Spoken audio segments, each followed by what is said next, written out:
దేవుని యొక్క సత్యం లేకుండా మీరు ఈ భూమిని దాటి పరలోకానికి చేరుకోలేరు.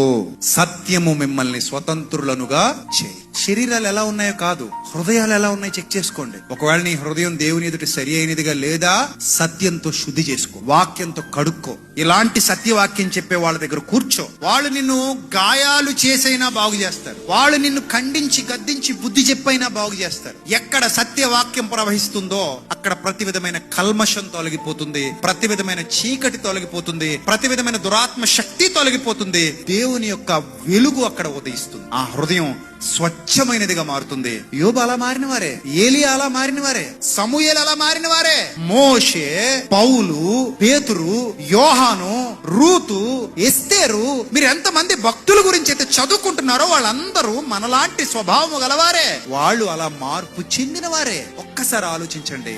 ఆకాశాన్ని గుర్తుపెట్టుకోండి, అంతరంగాన్ని దృష్టించండి. ఆకాశ వైశాల్యాన్ని కొలవటం ఎవరి వల్ల కాదు, అంతరంగాన్ని కొలవటం ఎవరి వల్ల కాదు.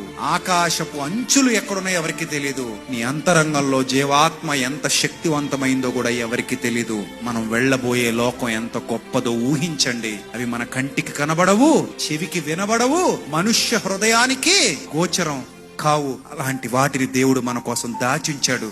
60-70 సంవత్సరాల ఈ చిన్న జీవితం మీద దృష్టి పెట్టకండి, మనుష్యులందరికంటే దౌర్భాగ్యులైపోతారు. కాబట్టి ముందు హృదయాల్లో ఏ ఉందో చెక్ చేసుకోండి.